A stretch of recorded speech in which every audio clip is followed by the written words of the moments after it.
Pada part sebelumnya terjadi sebuah pertarungan permainan yang rumit, dan karena sekarang permainan sudah mulai memuncak, suasana akan menjadi memanas. So apakah sang tokoh utama bisa melewati ujian ini? Kita simak alur ceritanya. Di lain sisi, Little Ball menyambut mereka semua di dalam kasino takdir sambil membuka sebuah pintu di depannya.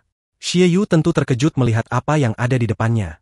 Little Ball menjelaskan bahwa dia adalah fondasi dari asosiasi Jin Chen yang merupakan salah satu dari 4 asosiasi besar.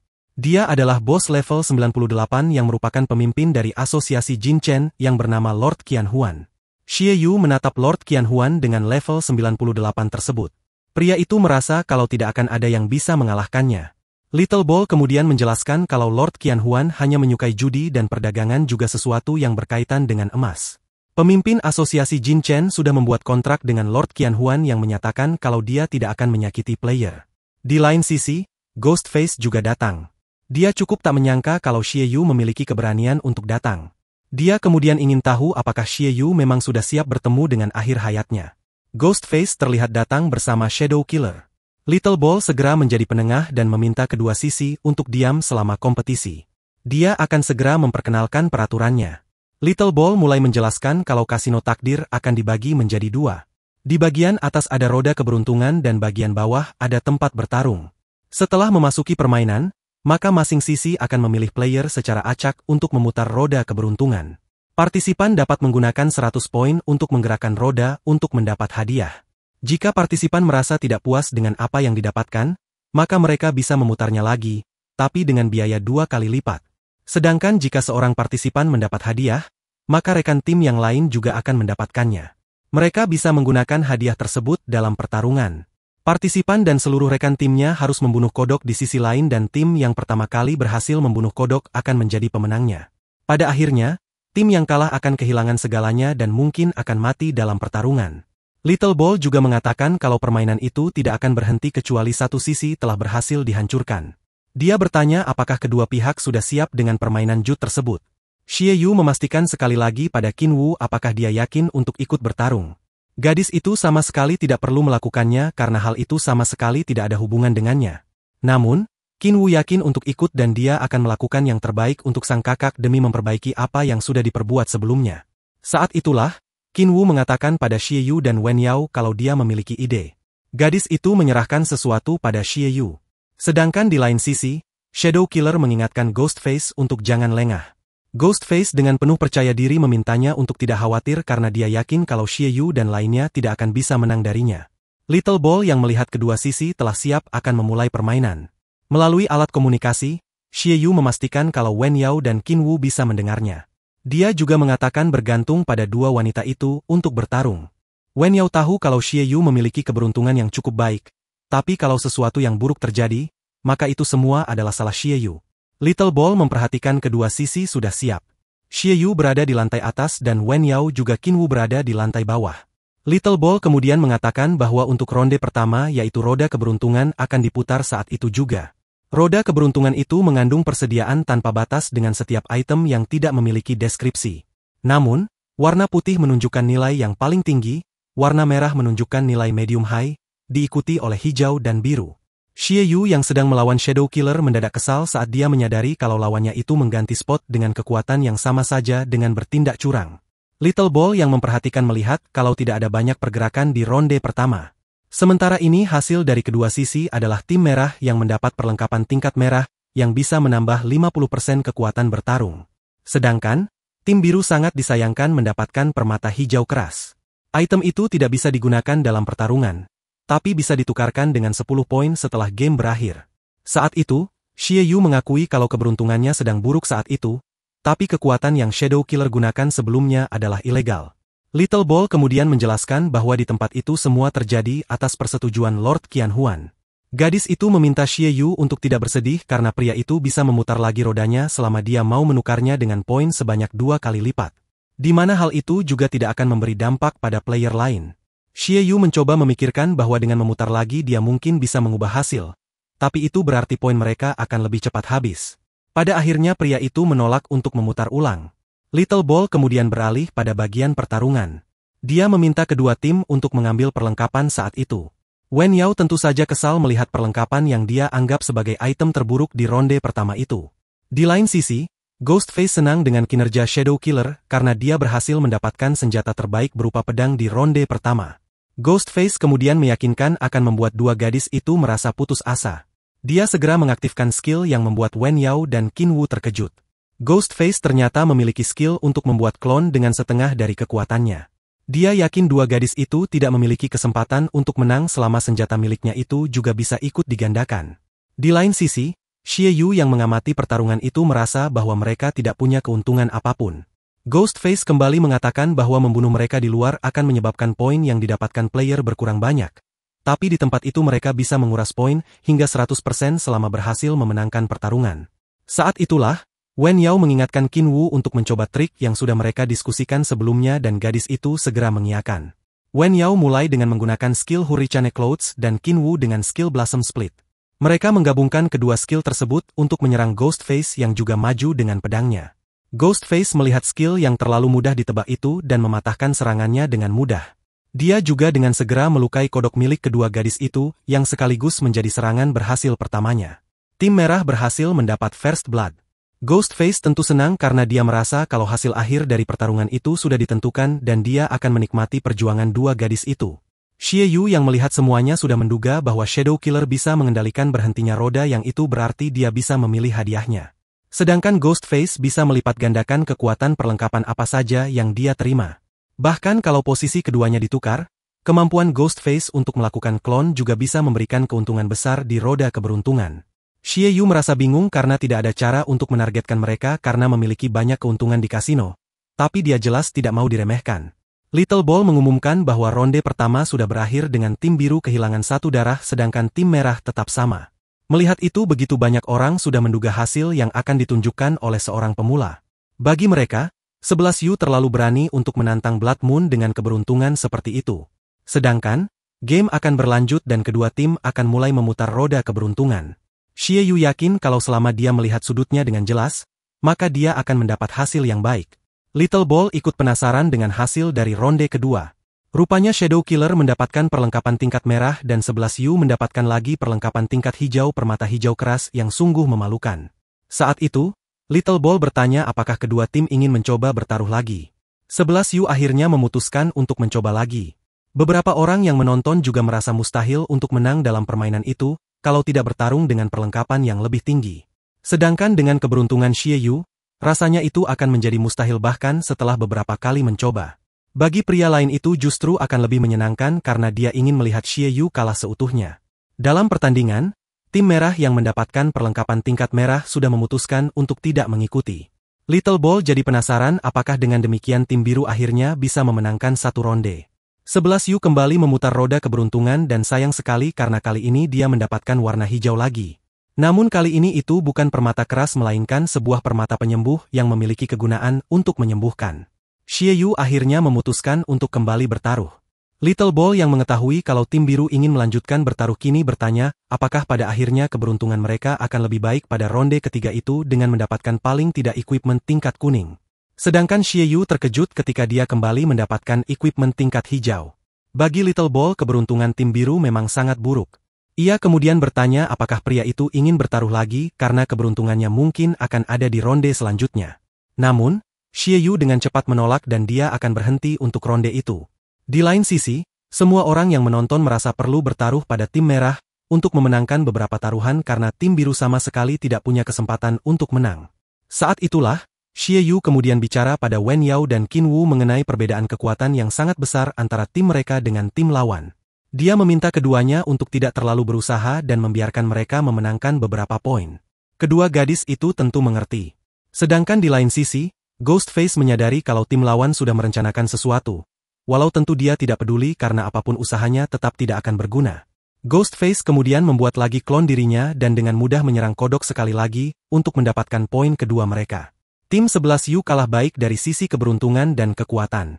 11 Yu justru merasa lega karena mereka bisa berpindah ke ronde selanjutnya. Little Ball menyadari bagaimana tim biru terlihat sangat tenang walau keberuntungan mereka tidak jelas. Gadis itu kemudian mengatakan kalau mungkin mereka bisa membuat epic comeback jika mereka berani bertaruh. Kemudian dia memandu ronde selanjutnya, tapi Xie Yu sekali lagi mendapatkan equipment hijau. Xie Yu tidak terima kali ini dan meminta untuk melanjutkan meskipun dia kembali mendapat perlengkapan hijau. Xie Yu kembali mengulanginya lagi dan lagi tapi tetap gagal. Entah itu keberuntungan baik atau buruk, tapi tim biru telah mendapat equipment tingkat hijau dalam satu putaran. Aura Ghostface masih sangat kuat bahkan dia masih terus mendapatkan poin. Sedangkan tim biru tidak punya kekuatan untuk menahan serangannya. Di lain sisi, para penonton bahkan sulit percaya kalau Xie Yu terus-menerus mendapatkan perlengkapan tingkat hijau. Pria lain bertanya apakah Xie Yu adalah seorang legendari Afrikaans yang pertama kalinya melihat seseorang mendapat 10 equipment tingkat hijau secara berurutan. Pria lain ikut tertawa walaupun mereka tidak akan mendapat banyak dari Blood Moon tapi itu jauh lebih baik daripada kalah sepenuhnya. Sedangkan Little Ball mengatakan bahwa setelah pertarungan ronde ini, kondisi tim biru terlihat kurang baik. Sedangkan untuk tim merah, bahkan bar mereka belum tersentuh sama sekali. Hasil dari permainan itu sudah terlihat sangat jelas. Shadow Killer kemudian berkata kalau tim Xie Yu memang ditakdirkan untuk kalah pada ronde terakhir. Xie Yu tentu tidak yakin dengan ucapan itu. Dia justru bertanya bagaimana kalau ternyata semua berada di bawah kendalinya, dan dia akan memenangkan ronde selanjutnya. Little Ball tidak mengira tim biru akan berani mengatakan hal seperti itu, tapi ia juga ingin tahu apakah tim biru memang benar-benar memiliki kesempatan. Kalau Xie Yu bisa menginjak area putih dan mendapat kekuatan Lord Qianhuan, maka mereka mungkin bisa memenangkan ronde tersebut. Walaupun belum ada yang pernah mendapatkannya bahkan dalam 100 ronde terakhir. Para penonton melihat Xie Yu sebagai orang aneh yang dia pikir bisa menang di situasi seperti itu. Pria lain membenarkan karena meskipun Xie Yu berhasil menginjak area putih, Lord Qianhuan tidak akan bisa mengambil 10 bar darah dalam sekali serangan dan mereka tetap akan kalah. Di lain sisi, Ghostface semakin yakin kalau Xie Yu sedang merencanakan sesuatu, tapi baginya itu bukan masalah. Dia justru meminta Shadow Killer untuk mengincar area putih dalam ronde selanjutnya. Namun, Shadow Killer tidak terlalu yakin dia bisa melakukannya. Ghostface tidak peduli dan memintanya untuk terus bertaruh sampai dia bisa mendapatkannya. Di lain sisi, Qin Wu bertanya pada Wen Yao apa mereka bisa punya kesempatan untuk menang. Wen Yao kemudian menjawab kalau mereka bisa bergantung pada Xie Yu saat waktunya tiba. Di dalam hatinya, Wen Yao begitu berharap pada Xie Yu. Setelah itu, Little Ball kembali bicara mengenai tim biru yang terlihat berakting tenang atau memang punya senjata untuk ronde terakhir yang paling penting. Ia kemudian segera memulai ronde terakhir dan dua pria itu mulai terbang ke udara. Hasil dari ronde itu adalah Xie Yu yang sungguh mengecewakan kembali mendapatkan hijau lagi. Sedangkan Shadow Killer berhasil mendapat equipment tingkat merah lagi. Dia bahkan hampir saja menyentuh area putih yang sepertinya memang ditargetkan oleh tim merah. Saat itu, kedua pria itu bersamaan memilih untuk bertaruh lagi dan lagi. Keduanya terlihat tidak mau mengalah satu sama lain. Setelah terus-menerus bertaruh, akhirnya membutuhkan 6.400 poin untuk sekali lagi melakukan taruhan. Little Ball bisa melihat kedua tim yang mengerahkan segalanya untuk ronde terakhir itu. Xie Yu menyadari kalau dia tidak punya poin untuk dipertaruhkan lagi setelah ronde itu. Namun rupanya hasilnya masih sama masih mendarat di area hijau untuk tim biru yang pasti membuatnya depresi. Sedangkan tim merah secara mengejutkan bisa mendarat di area putih. Shadow Killer sekaligus memecahkan rekor dari 100 ronde terakhir. Melihat hal itu, semua penonton menjadi sangat senang karena mereka yakin akan kaya setelah memenangkan taruhan. Mereka bahkan berterima kasih pada para pemain yang akan membuat mereka kaya hari itu. Di lain sisi, Little Ball menyayangkan kompetisi yang sepertinya sudah berakhir. Dia kemudian mengajak semua orang untuk menikmati serangan spektakuler dari Lord Qianhuan. Ghostface begitu senang melihat Shadow Killer yang memang bisa diandalkan. Sedangkan Wen Yao dan Qin Wu hanya bisa menunggu. Namun, Xie Yu dengan santai bertanya apakah mereka semua berpikir kalau dia ditakdirkan untuk kalah. Dia meminta semua orang untuk memperhatikannya kini. Dia tahu kalau uang tembaga assassin hanya bisa digunakan di ronde terakhir. Rupanya sebelum pertandingan dimulai, Qin Wu menyerahkan uang tembaga assassin yang dia pikir akan lebih efektif untuk pertarungan mereka. Benda itu diberikan oleh kakaknya yang mengatakan bisa menggunakannya untuk melarikan diri dari bahaya. Hal itu membuat semua orang terkejut. Apalagi setelah Xie Yu berseru pada Qin Wu untuk menggunakan benda tersebut dengan sekuat tenaga. Qin Wu memohon pada sang kakak untuk meminjamkan kekuatan untuknya, dan saat itulah dia bertukar posisi dengan Xie Yu yang berada di roda keberuntungan. Little Ball bersemangat melihat tim biru yang menggunakan skill teleport. Melihat hal itu semua penonton menjadi panik dan berharap tim merah bisa segera menghabisi tim biru. Mereka sudah berinvestasi banyak pada tim merah jadi lebih baik kalau mereka tidak mengacaukannya. Mereka juga meminta Xie Yu untuk berhenti bersusah payah. Ghostface kini mengerti kalau sebenarnya dari tadi Xie Yu memang sudah merencanakan hal tersebut. Namun tetap saja dia tidak akan bisa menahan serangan dari Lord Qianhuan yang sudah berada di atas tubuhnya. Para penonton semakin bersemangat melihat kedatangan Lord Qianhuan. Mereka berseru agar Lord Qianhuan segera mengalahkan tim biru. Mereka yakin kalau Blood Moon memang ditakdirkan untuk menang. Di lain sisi, Xie Yu cukup terkejut karena meskipun roda keberuntungan memiliki hadiah yang spektakuler, tapi setiap dia bertaruh 2 kali menggunakan 100 poin. Bukannya tidak beruntung, tapi kemampuannya adalah dengan memaksimalkan kekuatan dengan benda yang dimiliki. Sedangkan tempat itu dipenuhi dengan permata yang merupakan batu energi yang berarti kini berada di bawah kendalinya dan menjadi sumber kekuatannya. Xie Yu dengan segera mengaktifkan mode charging. Ghostface sudah menduga kalau Xie Yu akan menggunakan kekuatan itu. Namun, mereka memiliki Lord Qianhuan level 98 yang meskipun diserang dengan kekuatan yang sama saat Xie Yu mengalahkan Kong Xing, tetap tidak akan ada gunanya. Lord Qianhuan mulai menyerang dengan menggunakan Mega Snow Hail. Wen Yao mulai panik, tapi Xie Yu berhasil meningkatkan kekuatannya. Hari itu sudah 2 minggu berlalu sejak dia berhasil mengalahkan Kong Xing, tapi dia sudah bukan lagi orang yang sama seperti waktu itu. Di dalam pikirannya, Xie Yu merasa beruntung karena dia bisa bertemu dengan Qin Wu yang memang merupakan tujuannya datang ke tempat perdagangan tersebut. Sebelumnya Xie Yu bertanya apakah Qin Wu memiliki banyak perlengkapan sampah tingkat hijau karena dia akan membelinya dengan harga 2 kali lipat. Awalnya Qin Wu cukup terkejut dan bingung, tapi pria itu meyakinkan kalau benda-benda itu sangat berguna baginya. Dengan semua itu, charging Xie Yu berhasil dan kini dia mendapatkan tambahan kekuatan, fisik, kecerdasan, dan keberanian. Selain itu, Xie Yu juga mendapat poin atribut dalam 4 kategori yang sama. Rupanya permata keras yang didapatkan Xie Yu sebelumnya bisa meningkatkan 5% pertahanannya yang segera ia proses. Saat itu, serangan dari tim merah dengan sangat mudah ditahan oleh Xie Yu. Tim biru bisa memberi serangan yang sangat besar dengan cepat untuk menahan serangan petir Lord Qianhuan. Little Ball tahu kalau serangan Lord Qianhuan akan bertahan selama 5 detik. Jadi kalau Xie Yu bisa bertahan maka dia akan selamat.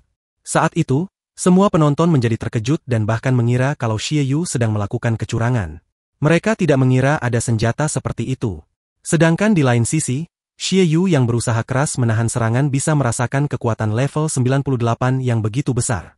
Saat itu, Wen Yao turun tangan untuk membantu karena dia tidak mau membiarkan Xie Yu selalu mendapatkan perhatian setiap saat. Pria itu meminta sang gadis untuk berhati-hati karena serangan yang begitu kuat. Little Ball yang melihat pertarungan cukup terkesan dengan tim biru yang ternyata juga sangat kuat. Saat ini kedua sisi masih terus bertarung dengan intens. Ghostface yang melihat pertarungan itu melihat kalau Lord Qianhuan ternyata juga tidak bisa mengalahkan bocah itu dengan mudah. Dia akhirnya mulai membuat lebih banyak klon dirinya dan menyerang secara bersama-sama. Xie Yu yang sadar sudah tidak ada waktu untuk menahan segera meminta Wen Yao menggunakan seluruh kekuatannya. Gadis itu segera mengerti. Sedangkan melihat serangan yang terus-menerus itu, Xie Yu menjadi sangat kesal dan memberikan serangan balasan yang tidak kalah besarnya. Little Ball bahkan sulit percaya saat tim biru mengeluarkan serangan besar lainnya. Padahal dia pikir serangan petir Lord Qianhuan belum selesai, tapi Xie Yu justru berhasil memantulkannya kembali. Ghostface cukup terkejut karena ternyata Xie Yu bisa mengatasinya. Tapi dia yakin juga bisa melakukannya. Ghostface mulai membentuk formasi menahan serangan yang datang terus-menerus itu. Little Ball bisa melihat kalau medan perang itu penuh dengan percikan dan Lord Qianhuan juga sudah menarik serangan petirnya. Mereka bisa melihat kalau tim biru sedang kehabisan nafas setelah berhasil melindungi tetes darah terakhir mereka. Sedangkan tim merah sudah diserang dengan sengit dalam ronde terakhir tapi hanya kehilangan 1 tetes darah saja. Oleh karena itu, hasil pertempuran sudah diputuskan. Tapi Little Ball terkejut melihat apa yang terjadi di sana. Ghostface tampaknya sudah tersambar oleh petir dan sekarang sudah jatuh ke tanah tanpa bisa bergerak lagi. Little Ball merasa kalau tim biru memiliki peluang untuk menang juga. Ghostface menjadi sangat frustasi sedangkan Shadow Killer menghinanya yang cerewet. Dia kemudian bertanya apakah mereka bisa menang kalau mendapatkan hadiah healing di ronde selanjutnya. Saat itulah, Xie Yu memberi isyarat pada Qin Wu dan gadis itu segera mengerti kemudian melemparkan sebuah benda pada Shadow Killer. Uang tembaga asasin itu kini menempel di tubuh Shadow Killer yang membuatnya dipindahkan ke medan perang dan Ghostface justru dipindahkan ke roda keberuntungan. Wen Yao dan 11 Yu menjadi bersemangat setelah mereka melihat Shadow Killer lagi. Melihat dari skill pria itu sepertinya bukan yang terbaik dalam pertempuran. Jadi, Xie Yu yakin kalau Shadow Killer tidak akan mungkin bisa menang walaupun mereka berdua tidak dalam kondisi maksimal. Shadow Killer tanpa diduga mengaku kalah saat itu. Hal itu membuat Little Ball terkejut setelah Shadow Killer mengakui kekalahannya. Oleh karena itu, pemenang dari permainan judi tersebut sepertinya sudah diputuskan. Tentu hal tersebut membuat banyak penonton bingung dan terkejut karena mereka sudah mempertaruhkan segalanya di dalam permainan judi tersebut. Qin Wu memuji kerja bagus kedua orang tersebut. Little Ball mengumumkan kalau pemenang permainan judi tersebut adalah tim biru dan dia mengucapkan selamat pada pemain baru Xie Yu, Wen Yao, dan Qin Wu. Permainan judi juga telah dinyatakan berakhir. Qin Wu segera menanyakan kondisi Wen Yao saat itu. Wen Yao mengatakan kalau dia baik-baik saja dan hanya mendapat luka kecil. Di lain sisi, Xie Yu merasa lega karena mereka bisa menang. Sedangkan Shadow Killer membantu Ghostface untuk berdiri dan pergi dari sana. Ghostface tentu tidak bisa menahan kemarahan dan meminta Xie Yu untuk menunggu balasannya. Little Ball mengajak semua orang untuk bertepuk tangan menyambut pemenang mereka. Tentu saja para penonton menjadi sangat marah karena menganggap Xie Yu berpura-pura menjadi seorang pemula dan bertindak curang. Mereka berjanji akan membalas dendam pada Xie Yu di masa depan. Xie Yu membuat semua orang kehilangan segalanya. Mereka tidak akan membiarkan Xie Yu pergi bahkan jika dia berakhir di neraka. Little Ball justru sangat bingung melihat respon yang begitu berbeda dari apa yang dia bayangkan. Melihat semua itu, tentu Xie Yu sama sekali tidak peduli karena yang penting dia yang menang di sana. Saat itu seseorang datang dan memuji pertarungan yang begitu indah dari Xie Yu. Pria itu menoleh dan melihat seorang wanita yang berterima kasih pada mereka yang berasal dari asosiasi Jin Chen, karena mereka bisa mendapat banyak keuntungan hari itu. Little Ball menyambut wanita yang adalah wakil admin tersebut. Gadis itu berlari ke arah wakil admin dan menanyakan mengenai kinerjanya sebagai tuan rumah yang hebat. Wanita itu mengakui Little Ball sebagai keluarga yang tampil luar biasa. Keduanya saling berpelukan saat itu. Xie Yu penasaran dengan sosok wakil admin tersebut. Wen Yao kemudian menjelaskan bahwa meski wakil admin dari asosiasi Jin Chen itu tidak terlalu kuat, tapi seluruh keuangan bergantung padanya. Wanita itu dijuluki sebagai kipas angin Qin Qi. Xie Yu kemudian menyapa Qin Qi setelah permainan resmi berakhir. Ia juga sekaligus pamit untuk pergi saat itu juga. Di dalam hatinya, Xie Yu beranggapan kalau asosiasi sangat mengganggu, jadi mereka harus pergi. Tentu saja Qin Qi yang berasal dari asosiasi Jin Chen tidak akan membiarkan Xie Yu yang merupakan tamu istimewa mereka, untuk pergi dengan mudah. Mereka bertiga sudah terluka karena pertempuran, jadi Qin Qi mengundang mereka ke air mancur Jin Chen untuk mendapatkan perawatan. Little Ball cukup terkejut karena air mancur itu bukanlah air mancur biasa, melainkan air mancur penyembuhan yang berada di area rahasia Jin Chen. Tempat itu biasanya hanya diperuntukkan bagi mereka yang merupakan bagian dari tim penyerang bawah tanah. Qin Qi dengan santai mengatakan kalau Xie Yu dan lainnya sudah membantu asosiasi menghasilkan begitu banyak uang, dan ia hanya berusaha membalas budi. Di dalam hatinya, Xie Yu tahu kalau wanita itu mungkin sudah memiliki rencana. Saat itu, Xie Yu mengatakan kalau mereka memiliki beberapa pekerjaan mendesak. Namun Wen Yao dengan cepat memukul kepala pria itu dan bertanya apa yang lebih penting dari air mancur di asosiasi Jin Chen. Wen Yao kemudian mengatakan kalau menurut rumor yang beredar, air mancur itu tidak hanya dapat menyembuhkan luka tapi juga memulihkan kekuatan dan bisa meningkatkan skill pemain untuk tetap tersembunyi. Paling penting adalah air mancur itu memiliki efek kecantikan dan dia mengajak Qin Wu untuk ikut juga. Kalau dia membawa air dari sana, mungkin luka sang kakak juga bisa sembuh lebih cepat. Qin Qi kemudian mengajak mereka untuk mengikutinya. Xie Yu yang masih kesakitan karena pukulan Wen Yao hanya bisa berharap tidak ada masalah yang akan terjadi. Tidak lama kemudian mereka akhirnya berada di air mancur Jin Chen. Xie Yu sedang berendam di dalam air dan memperhatikan luka di tubuhnya yang perlahan sembuh. Xie Yu ingin tahu apakah air mancur itu juga bisa menyembuhkan luka akibat pedang summon di tubuhnya. Namun, Xie Yu mencoba untuk mengabaikannya dan menikmati kolam besar itu terlebih dulu. Saat itulah, Wen Yao muncul dan bertanya apa maksud ucapan pria itu. Xie Yu tentu sangat terkejut melihat kedatangan dua wanita itu dengan pakaian renang yang membuatnya sangat takut. Tentu saja Wen Yao bingung apa maksud ucapan pria itu karena pakaian itu hanyalah pakaian renang yang memang harusnya mereka gunakan saat pergi ke kolam renang. Wen Yao kemudian bertanya berapa banyak penghasilan yang mereka dapatkan. Xie Yu memeriksa dan mereka berhasil mendapat total 99.480 poin, sehingga masing-masing mereka akan mendapatkan 3 juta dan 3 poin. Xie Yu mengakui kalau mereka akan sulit menang tanpa sosok Qin Wu, meskipun dia masih belum bisa melupakan perbuatan jahat kakaknya sebelum itu, jadi dia tetap akan melawannya setelah dia pulih nanti. Winku berjanji kalau dia pasti akan membawa sang kakak ke hadapan Xie Yu untuk meminta maaf di masa depan. Setelah itu, Qin Wu memilih untuk pergi karena dia sudah mendapatkan air dari air mancur Jin Chen dan dia harus segera menemui sang kakak. Dia akan berterima kasih pada Xie Yu dan Wen Yao setelah itu. Wen Yao memintanya untuk berhati-hati. Wen Yao kemudian bicara pada Xie Yu dan mengaku heran karena sebelumnya dia tidak melihat sisi ganas dari pria itu saat bertemu dengan Winku pertama kali. Xie Yu mengakui kalau itu adalah hal yang berbeda karena dia tidak bisa membiarkan seseorang mati di depannya. Wen Yao kemudian takjub melihat apa yang ada di tubuh Xie Yu. Dia sempat bertanya apakah itu semua adalah tato. Pria itu menjawab kalau itu bukan tato, melainkan hanya bekas luka pertempuran. Saat itulah Qin Qi datang dan mengatakan kalau apa yang ada di tubuh Xie Yu bukan bekas luka. Dia menduga kalau pria itu tidak memahami situasinya saat itu. Qin Qi menjelaskan kalau gambaran yang indah itu sebenarnya adalah jejak ukiran pedang. Mendengar ucapan Qin Qi tentu membuat Xie Yu penasaran dengan jejak pedang yang dikatakan sebagai pedang Yiji tersebut.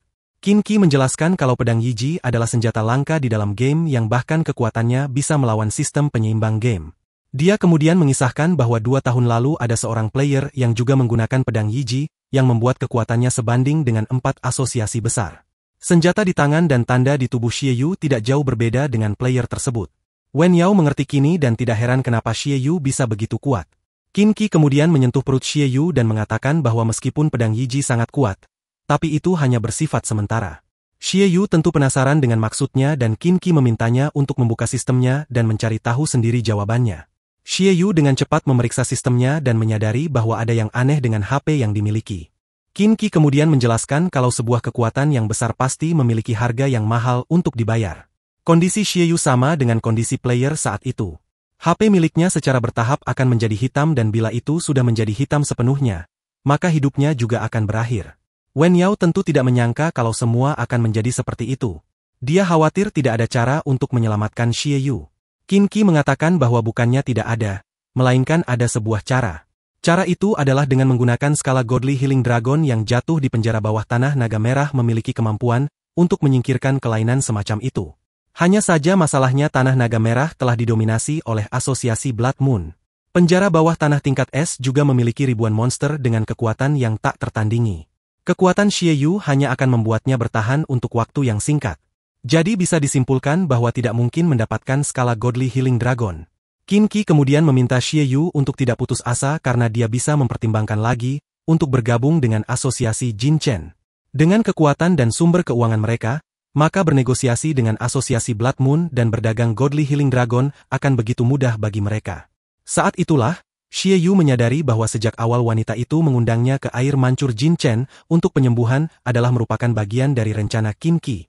Xie Yu berterima kasih banyak atas undangan tersebut, tapi semua itu terlalu mendadak baginya. Dia meminta waktu untuk memikirkan semuanya. Qin Qi kemudian mengatakan bahwa apapun pilihan pria itu, dia akan sangat menantikan langkah apa yang selanjutnya akan dilakukan oleh Xie Yu. Bahkan mungkin Xie Yu akan mampu membuat ulang gradual di game tersebut. Xie Yu berterima kasih atas pengertian Qin Qi. Wen Yao terlihat prihatin dengan apa yang menimpa pria itu. Xie Yu sejujurnya sudah menduga kalau kekuatan yang tidak biasa itu tidak akan muncul dengan mudah juga.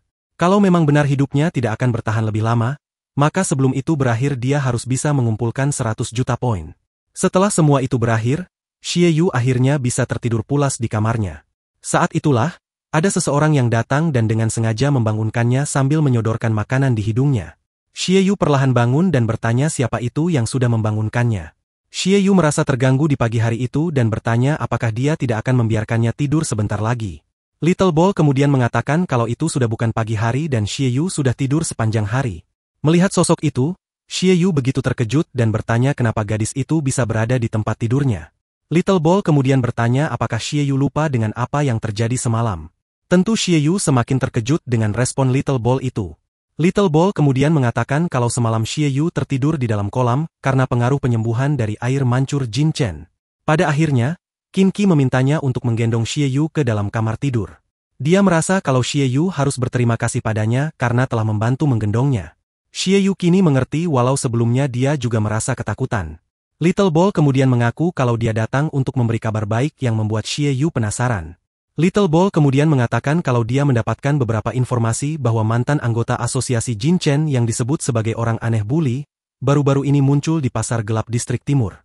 Xie Yu tentu kebingungan dengan sosok yang dimaksud oleh gadis itu. Little Ball kemudian menjelaskan kalau bully adalah orang aneh yang senang meneliti senjata dan peralatan. Sebelumnya tidak ada yang tahu kemana sosok itu pergi sejak dia memutuskan untuk meninggalkan asosiasi. Namun baru-baru ini dia justru muncul dan ternyata dia memiliki Godly Healing Dragon. Saat itulah Wen Yao muncul dan mengatakan kalau itu adalah sebuah keberuntungan. Dia segera mengajak pria itu untuk berangkat ke pasar gelap sekarang. Apalagi dia memang ingin pergi ke pasar gelap Jinchen sejak lama. Little Ball mengatakan kalau pasar gelap bukanlah tempat yang bisa didatangi begitu saja. Asosiasi Jinchen menjaga ketat tempat itu karena pertimbangan keuntungan. Little Ball kemudian bertanya apakah mereka sanggup untuk mengikuti semua syarat dan ketentuannya. Xie Yu mempertimbangkannya karena dia menyadari bahwa setelah insiden perjudian terakhir kali, dia merasa begitu banyak orang yang telah mengincarnya sebagai lawan.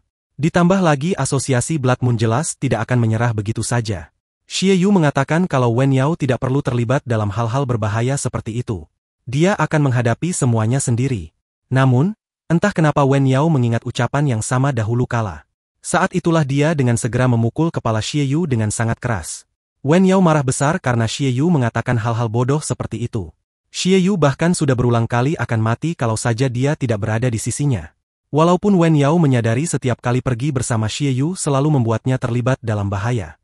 Namun setiap kali mereka berhasil menghentikan sebuah bencana, mereka justru bisa menghasilkan untung besar pada akhirnya. Tentu saja dia bukan tipe orang yang akan meninggalkan rekan satu tim tanpa alasan. Xie Yu mengerti dan memintanya untuk bersiap-siap pergi. Melihat keputusan dua orang itu untuk pergi, Little Ball meminta tolong pada mereka untuk memberikan sebuah surat pada Bully saat mereka bertemu nanti. Dia akan memberi mereka jubah persembunyian sebagai balasan. Tidak lama kemudian di pasar gelap distrik barat, suasana begitu ramai. Ada banyak pedagang yang sedang menawarkan barang dagangannya. Mereka mengundang semua orang untuk datang dan melihat obral terbatas material Dungeon Monster. Sedangkan di lain sisi ada beberapa wanita seksi yang menawarkan peralatan penyembuhan langka. Xie Yu yang berjalan dengan jubah persembunyian melihat pasar gelap yang tidak terlalu buruk itu. Namun tentu saja Wen Yao tidak sependapat.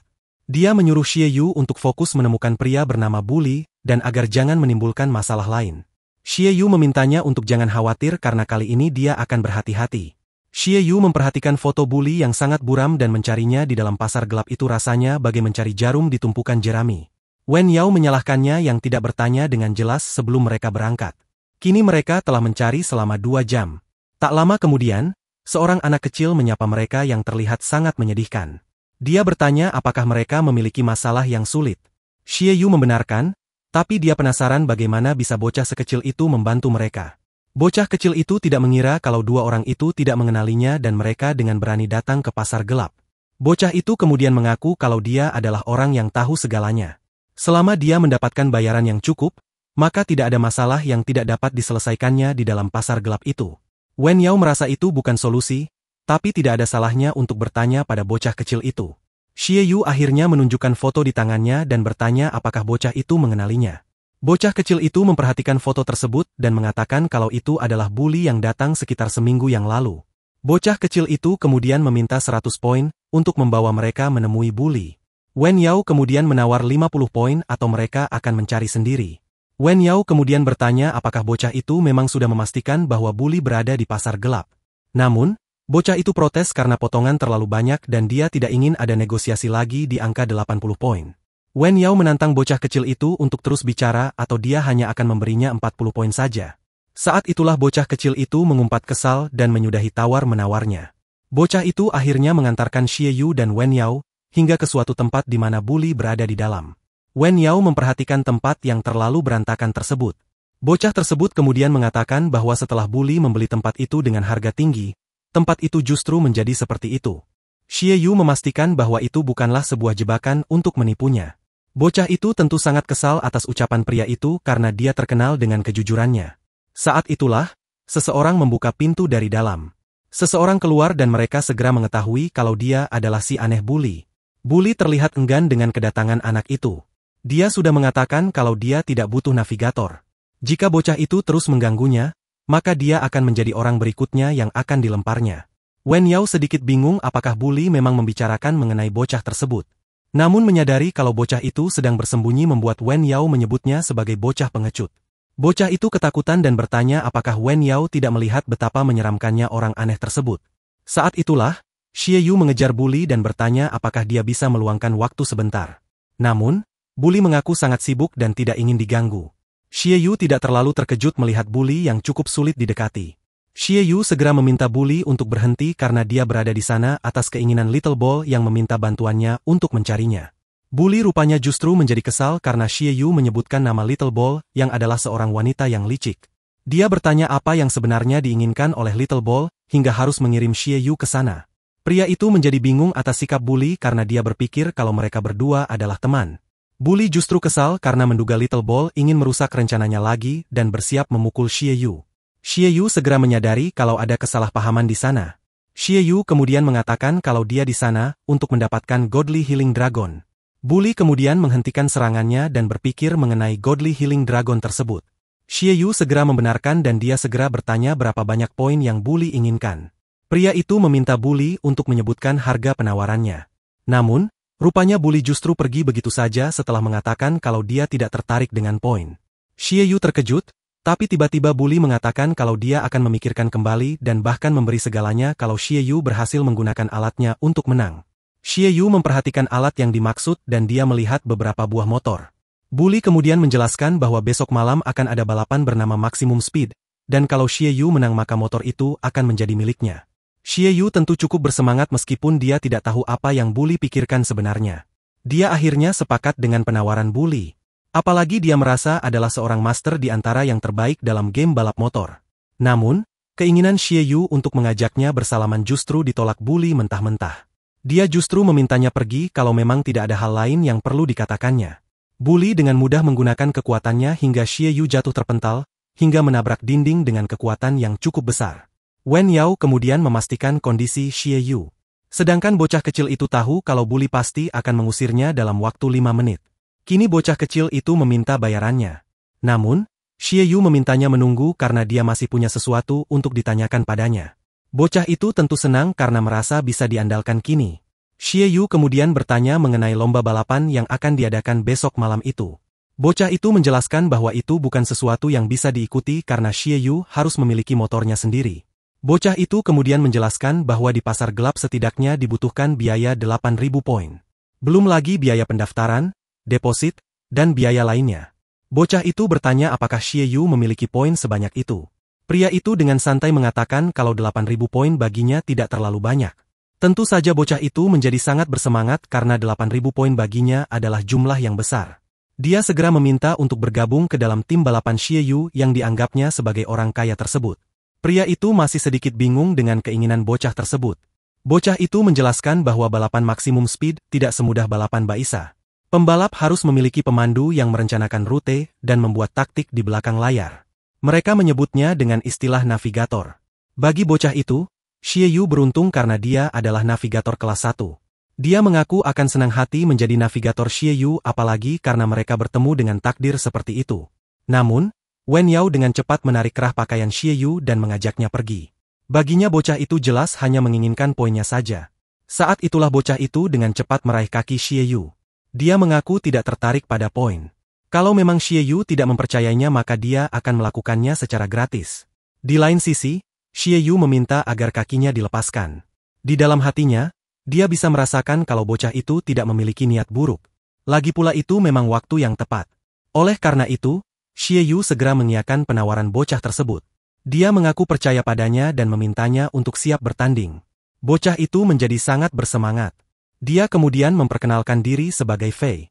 Dia juga mengatakan bahwa meskipun harus melewati ujian yang paling berat, dia akan membantu Xie Yu untuk memenangkan balapan tersebut.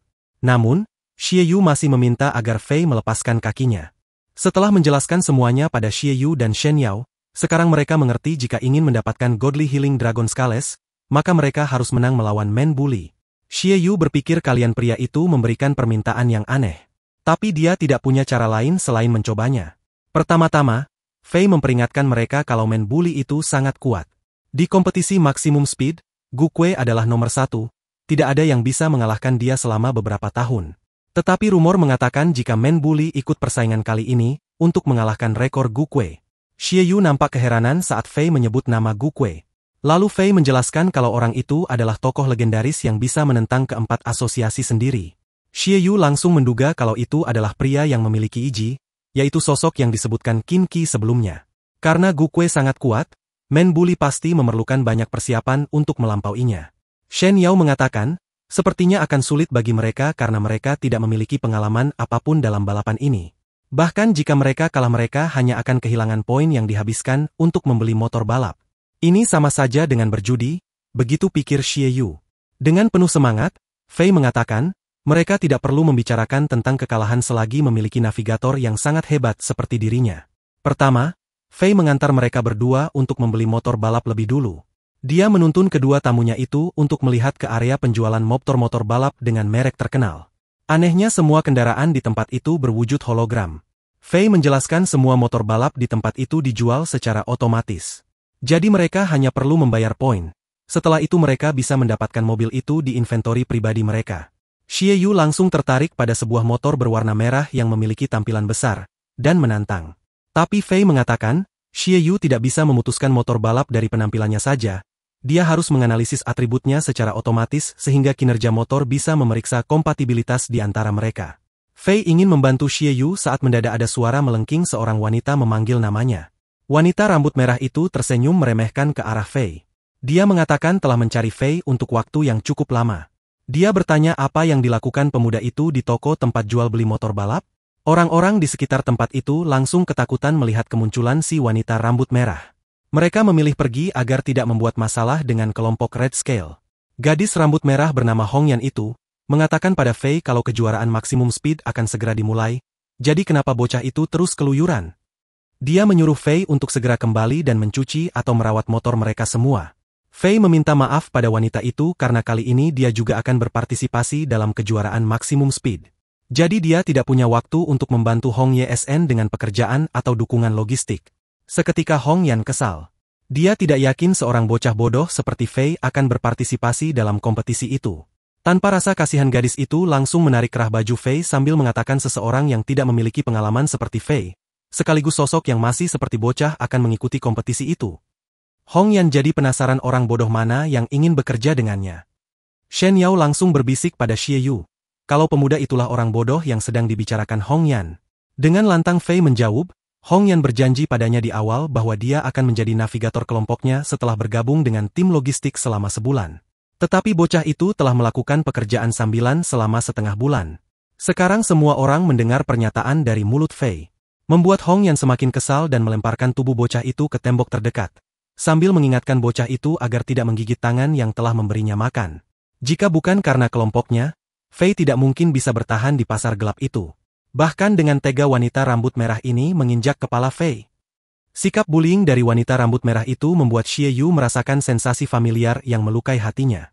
Hong Yan mengatakan dengan ekspresi kesal kalau ada begitu banyak anak seperti Fei dalam game ini.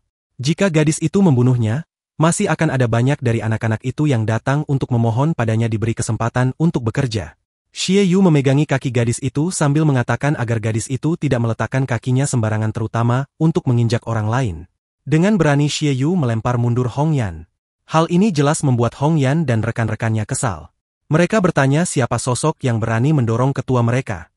Dengan senyum penuh percaya diri, Xie Yu menjawab bahwa dia adalah pembalap motor yang akan dibantu oleh Fei. Seketika Hong Yan tersenyum mengejek ke arah Xie Yu. Dia menyebut pemuda itu sebagai orang idiot yang telah ditipu oleh Fei. Masih dengan wajah tersenyum manis, Xie Yu menjawab bahwa dia memang seorang pembalap motor yang tidak berpengalaman. Jadi dia tidak peduli dendam apa yang mereka memiliki terhadap satu sama lain. Tetapi sebelum kompetisi Maximum Speed berakhir besok, dia tidak mengizinkan Hong Yan untuk menyakiti Fei. Dua gadis anggota Red Scale yang lain langsung mengangkat senjata mereka karena tidak terima ketua mereka diprovokasi seperti itu. Tapi Hong Yan sebagai ketua malah meminta mereka untuk berhenti dan pergi saja. Sikap Hong Yan membuat Xie Yu heran. Dia tidak menyangka kelompok itu akan pergi begitu saja. Setelah kelompok Red Scale pergi, Shen Yao langsung memukul kepala Fei karena bocah itu telah menyembunyikan cukup banyak hal dari mereka. Fei menundukkan kepala sambil meminta maaf karena dia telah berbohong. Sebenarnya dia bukan navigator yang hebat. Dia hanya pembantu logistik dari kelompok Red Scale. Tapi dia selalu menyukai menjadi navigator balap motor. Bahkan tubuh bocah ini bergetar hebat saat mengatakan dia benar-benar ingin berpartisipasi dalam kompetisi Maximum Speed. Xie Yu mengulurkan tangannya kepada bocah itu sambil mengatakan bahwa puncak itu sudah salah paham. Tapi dia akan mengulangi ucapannya tadi. Xie Yu lah yang meminta Fei untuk membawanya ke kompetisi itu. Jadi dia tidak peduli apakah Fei seorang navigator yang luar biasa, atau apakah dia pernah berpartisipasi dalam kompetisi itu. Pokoknya Xie Yu tidak peduli. Xie Yu hanya percaya dengan tulus kepada bocah itu. Seketika Fei menerima uluran tangan Xie Yu dan menjawab dengan penuh semangat bahwa dia mengerti maksud dari saudara Xie Yu yang terhormat. Sementara itu di sudut lain kota, Hong Yan sedang melakukan panggilan kepada seseorang. Gadis itu menginformasikan kepada rekan-rekannya dari saluran telepon kalau dia telah menemukan seorang pemuda yang menyinggung banyak orang saat kompetisi Golden Toad Gambling kemarin, yaitu Xie Yu. Hong Yan tahu ada hadiah yang sangat besar jika seseorang berhasil menangkap Xie Yu. Seseorang di seberang telepon terdengar sangat khawatir saat bertanya apakah Hong Yan akan pergi untuk menangkap pemuda itu demi hadiahnya. Tidakkah gadis rambut merah itu tahu kekuatan Xie Yu sangat tidak biasa? Hong Yan menjawab bahwa tentu saja dia tahu tentang kekuatan Xie Yu. Tapi kekuatan sebesar itu jika Xie Yu berkelahi di arena, mungkin saja mereka akan kalah. Berbeda cerita jika pemuda itu berada dalam lintasan arena kompetisi maksimum speed. Sudah jelas pihak merekalah yang akan menang dan mendapatkan hadiah besar itu. Sore itu dengan penuh semangat membawa acara memberikan salam pembuka bagi para penonton yang sudah datang di arena. Kompetisi maksimum speed kali ini akan menjadi ronde yang ke-42. Pertandingan kali ini akan dipandu oleh seorang host wanita yang sangat atraktif dan penuh semangat bernama Yege. Dia berjanji akan memberikan komentar-komentar yang luar biasa, yang mampu mewakili perasaan para penonton tentang kompetisi ini. Kamera langsung beralih ke garis start karena para kontestan saat ini sudah bersiap. Pembawa acara itu juga melaporkan bahwa malam ini mereka memiliki 2 kontestan baru yang berpartisipasi. Mereka berdua adalah orang yang telah mengalahkan asosiasi Blood Moon belum lama ini di pesta perjudian Golden Toad. 2 sejoli ini bisa digambarkan sebagai superstar baru dari Golden Toad City. Dengan penuh semangat sang host meminta para penonton untuk memberikan tepuk tangan kepada Xie Yu. Sang pembawa acara bertanya-tanya bisakah 2 bintang baru ini menciptakan keajaiban lagi malam ini? Mereka akan segera melihatnya sebentar lagi. Xie Yu menoleh kepada sang rekan dan mengatakan bahwa dia akan mengandalkan gadis itu untuk kali ini. Shen Yao memintanya untuk tidak perlu khawatir karena dia pasti akan menikmati balapan ini.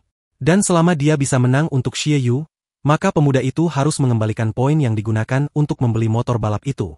Dengan senyum ragu Xie Yu menjawab tentu saja. Fei menghubungi mereka lewat panggilan hologram saat bertanya apakah Xie Yu ingat semua pesan yang sudah dia sampaikan.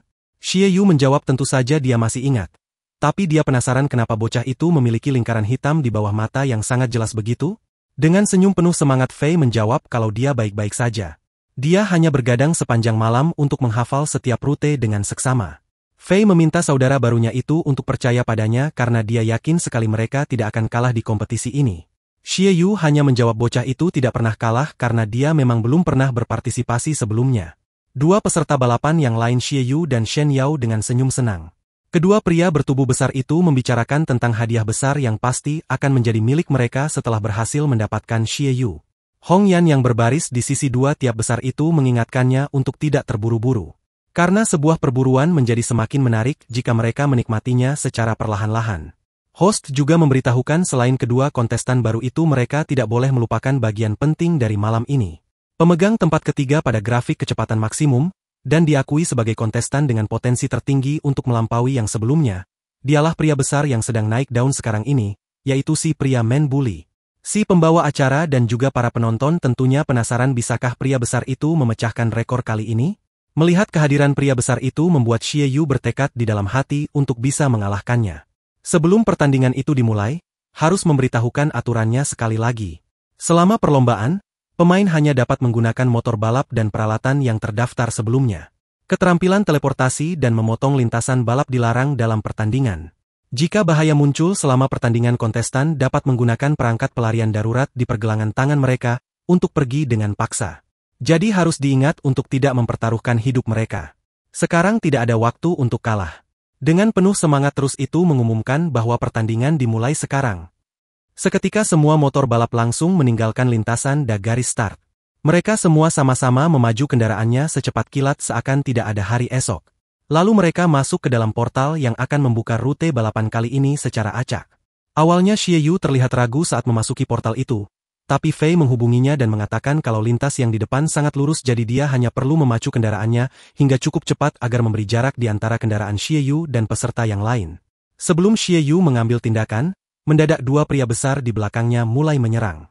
Seorang pria menyerang dari sisi kanan dengan senjata berapi, sedangkan yang lain menyerang dari sisi kiri dengan bom. Xie Yu sudah menduga kalau wanita bernama Hong Yan itu pasti akan mengambil tindakan selama balapan. Tapi dia tidak menduga kalau wanita itu akan menemukan beberapa bantuan. Fei yang sejak tadi mengawasi mereka dari layar hologram langsung menyarankan kepada saudari Shen Yao untuk segera menghindar ke arah jam 2. Shen Yao memang mengikuti perintah dari bocah itu tapi dia tetap mengomel jika bocah itu masih berani memanggilnya kakak. Karena peringatan dari Fei, Shen Yao berhasil menghindari granat dari si pria bertopeng. Meskipun begitu mereka tetap tidak. Hong Yan meminta kedua saudara laki-lakinya itu untuk melindunginya karena ini belum waktunya bagi mereka untuk beraksi. Hong Yan menjelaskan kalau dia sudah menghabiskan cukup banyak poin untuk meminta beberapa staf tuan rumah utama untuk mengacaukan perangkat pelarian dari Xie Yu dan Shen Yao. Artinya kedua sejoli itu tidak akan bisa melarikan diri. Dia sudah berpartisipasi dalam kompetisi ini dan dia membawa pedang tebal yang berat di punggungnya. Mereka menganggap kalau Xie Yu sangat tidak berpengalaman. Sekarang, Hong Yan mulai menembaki mereka karena ini sudah waktunya untuk berburu. Xie Yu dan Shen Yao sampai kewalahan saat harus menghindari serangan tembakan dari mereka. Shen Yao bahkan berteriak mengatakan kalau daya tembak mereka terlalu kuat. Xie Yu bertanya pada Fei apakah ada cara untuk menghindari serangan mereka dan membuat jarak sejauh mungkin dari mereka? Fei terdiam beberapa saat. Dia berpikir kalau kecepatan motor kedua harganya itu tidak cukup untuk menandingi kecepatan motor lawan. Bocah ini mulai kebingungan dan bertanya-tanya apa yang harus mereka lakukan. Dia menatap seluruh rute arena di hadapannya sambil memikirkan nasib kedua rekannya. Dia ingat dengan baik kalau lintasan balap ini muncul sebelum putaran 22, dan pemenang pada saat itu adalah Bandit Potato. Pada saat inilah bocah itu ingat dengan baik taktik yang digunakan sang juara. Jadi dia meminta Xie Yu untuk mempercepat kendaraannya dan melompat setelah 10 detik. Mereka bertanya apakah Fei yakin dengan keputusannya karena di hadapan mereka saat ini ada belokan yang sangat tajam. Fei menjawab dengan cepat tidak ada waktu untuk menjelaskan. Jadi dia meminta kedua rekannya untuk percaya saja dan melompat sekarang juga. Dengan penuh keyakinan, Xie Yu dan Shen Yao mengangkat motor mereka sehingga melompat keluar dari arena. Gerakan ini membuat Hong Yan kaget karena mangsanya melompat keluar dari lintasan balap. Wanita itu dan rekan-rekannya mengumpat kesal saat melihat buruannya terlepas. Di sisi lain, Fei tertawa puas karena dugaannya benar. Dia masih ingat dengan baik ada jalan tersembunyi di tikungan tajam itu. Jalur tersembunyi itu dapat memberi mereka setidaknya 10 detik. Jadi mereka tidak boleh melewatkan kesempatan ini. Xie Yu tersenyum saat menjawab bahwa tentu saja dia tidak akan membuang kesempatan itu. Hong Yan dan rekan-rekannya masih mengumpat kesal karena buruannya berhasil lolos lewat jalan tersembunyi. Rekan Hong Yan menyarankan sang bos untuk mempercepat laju motor mereka dan mencegat mangsanya di putaran berikutnya. Tapi mendadak, Xie Yu melompat dari atas lintasan bersama motornya sambil mengayunkan pedang untuk memotong salah satu kendaraan dari rekan Hong Yan. Karena serangan mendadaknya itu, si lawan tidak bisa menghindari hingga motornya terpotong, dan gadis rambut ungu itu terpaksa harus melakukan pelarian darurat demi keluar dari lintasan balap.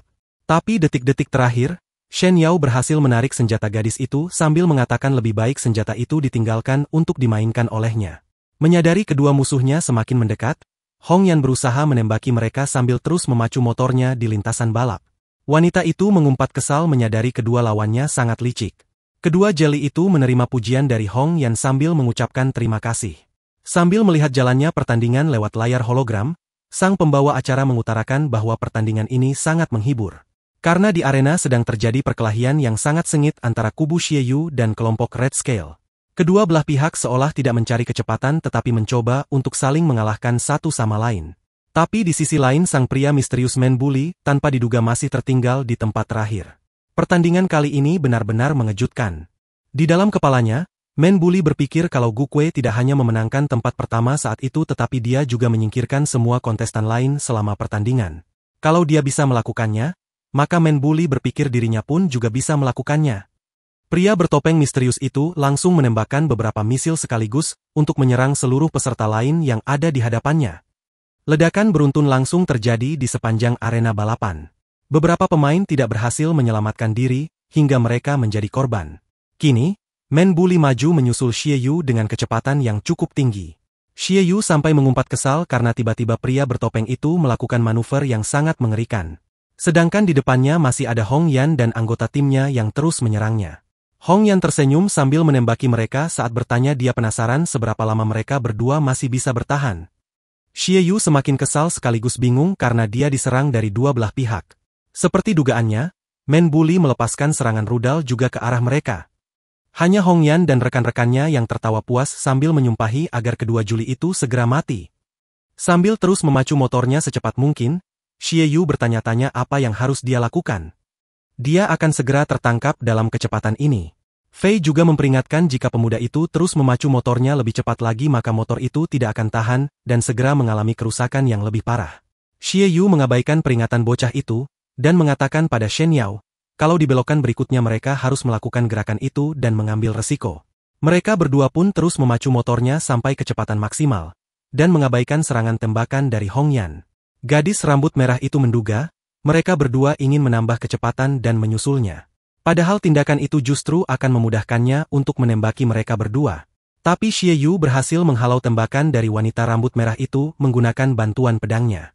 Sedangkan Shen Yao berhasil menghindari tembakan lawan dengan menukik cukup rendah. Langkah ini membuat penonton dan harus menggila.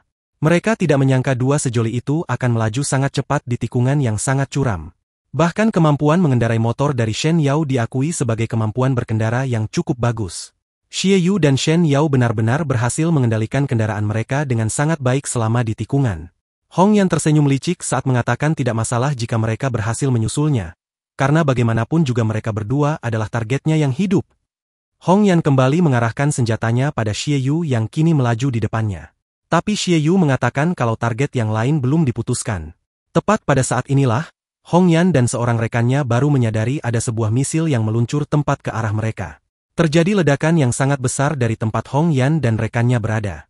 Tapi gadis licik itu masih berteriak mengatakan bahwa dia akan menunggu kesempatan yang lain untuk menangkap Xie Yu.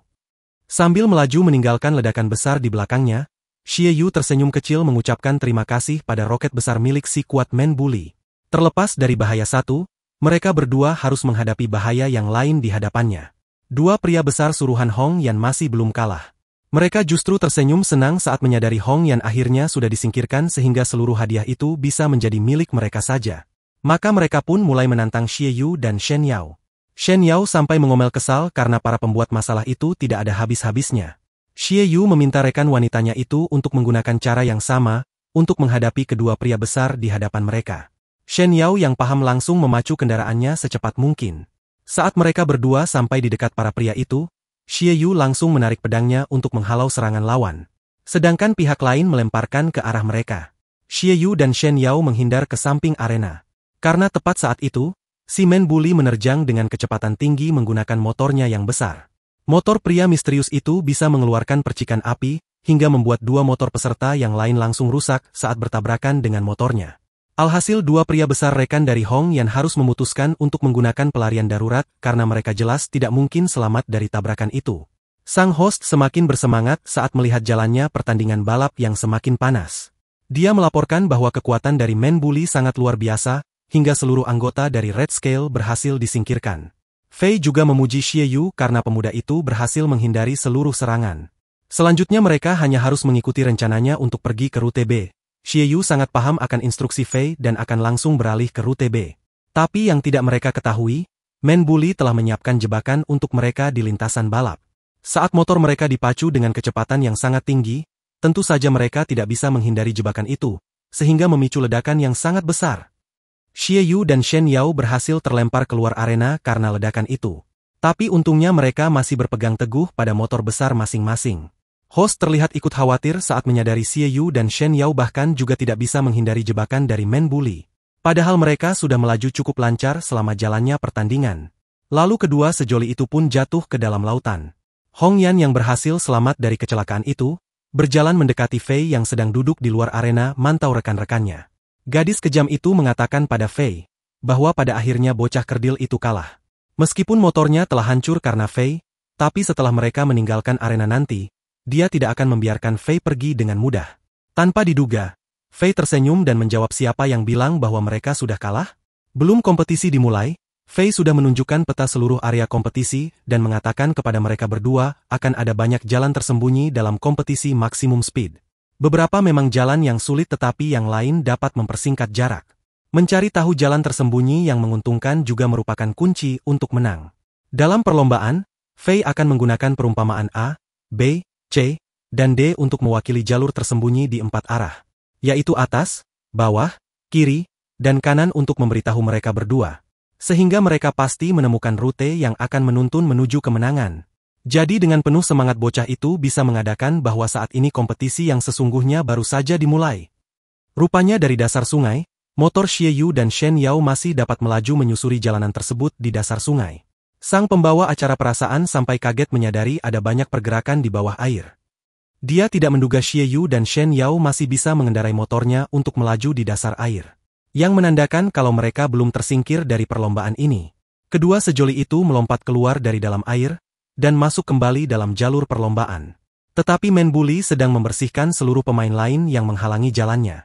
Seolah dia sedang memanen para pemain itu. Sekarang Xie Yu dan Shen Yao mengambil jalur yang cukup cepat hingga kemungkinan mereka akan sampai di hadapan Men Bully. Reporter dan juga penonton pastinya sangat penasaran apakah mereka berdua bisa menghindari serangan dari pria misterius itu kali ini. Men Bully tembakan rudal lagi sambil berkata bahwa keberuntungan tidak akan berpihak kepada mereka untuk yang kedua kalinya. Puluhan rudal itu terbang melayang tepat ke arah Xie Yu dan Shen Yao. Tapi kali ini, untuk menghindari serangan rudal itu, Xie Yu mengaktifkan overload energi untuk memaksimalkan kekuatan pedangnya demi menahan serangan lawan. Shen Yao yang khawatir memperingatkan bahwa menggunakan kekuatan itu akan memberikan beban yang berlebihan kepada tubuhnya. Dikhawatirkan, tubuh Xie Yu tidak mampu lagi menahan tekanan kekuatan sebesar itu. Sambil berteriak, Xie Yu menjawab, tidak ada cara lain untuk mengalahkan Men Bully. Dia akan lebih tidak berdaya jika sampai kalah. Dengan sekali ayunan pedang Xie Yu yang sangat dahsyat, dia berhasil menghancurkan beberapa rudal sekaligus.